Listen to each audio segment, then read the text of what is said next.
கணவன் இல்லாமல் கண்ணியமாய் வாழும் ஒவ்வொரு பெண்ணும் கண்ணகிதானே. அப்படிப்பட்ட கண்ணகி ஒருத்தியின் கதைதான் இது. அவள் பெயர் அம்சு. வீட்டின் தலைப்பிள்ளை அவள். கார்முகில் வண்ணம் அவளுடைய வண்ணம். வீட்டின் சூழ்நிலை காரணமாக பள்ளிக்கூடம் பக்கமே போகாதவள் அவள்.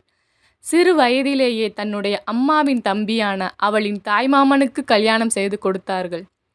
அவன் துணை இராணுவப் படையில் பணியாற்றி வந்தான். அவள் கருமை நிறமாக இருப்பதால் அவனுக்கோ அவள் மீது துளி கூட விருப்பமில்லை. அவளை எப்போதும் உதாசீனப்படுத்தி கொண்டே இருப்பான் அவன். அவளை துளி கூட கண்டுகொள்ள மாட்டான் அவன். இப்படியே சில நாட்கள் போனது. தன்னுடைய மாமன் மனம் என்றாவது மாறும் என்ற நம்பிக்கையில் காலத்தை ஓட்டி கொண்டிருந்தாள் அவள். காலம் போக போக அவள் காட்டிய அன்பும் அவளுடைய பணிவும் கள்ளங்கபடமில்லா மனமும் நேர்மையான குணமும் அவனின் மனதை மாற்றியது. அவளின் மீது காதல் கொண்டு அவளோடு சேர்ந்து வாழத் தொடங்கினான் அவன். அவர்களின் இல்லற வாழ்க்கைக்கு அழகாக பதில் சொல்லும் அளவிற்கு ஒரு பெண் குழந்தை பிறந்தது. மூவரும் சேர்ந்து சந்தோஷமாக தங்கள் வாழ்க்கையை வாழ்ந்தார்கள்.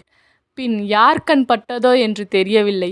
அவளுடைய கணவன் வேலையின் போது இந்த மண்ணுலகை விட்டு சென்று விட்டான். அவளால் அதை ஏற்றுக்கொள்ள முடியவில்லை. தலையில் அடித்து கொண்டு அழுது புரண்டாள் அவள். சில நாட்கள் போனது. அவள் படும் கஷ்டத்தை பார்த்து அவளுடன் பிறந்தவர்கள் நீ இன்னொரு கல்யாணம் செய்து கொள் என்றனர். ஆனால் அவளோ என் மாமன் இருந்த இடத்தில் என்னால் இன்னொருவரை பார்க்கக்கூட முடியாது என்று மறுத்துவிட்டாள். அவளோ படிப்பறிவு இல்லாதவள்.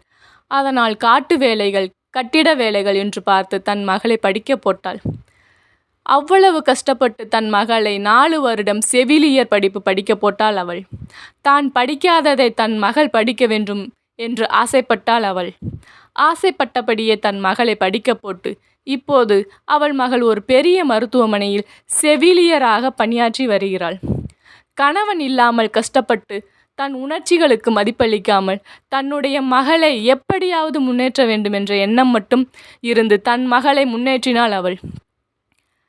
இப்படிப்பட்ட பெண்ணும் ஒரு கண்ணகிதானே.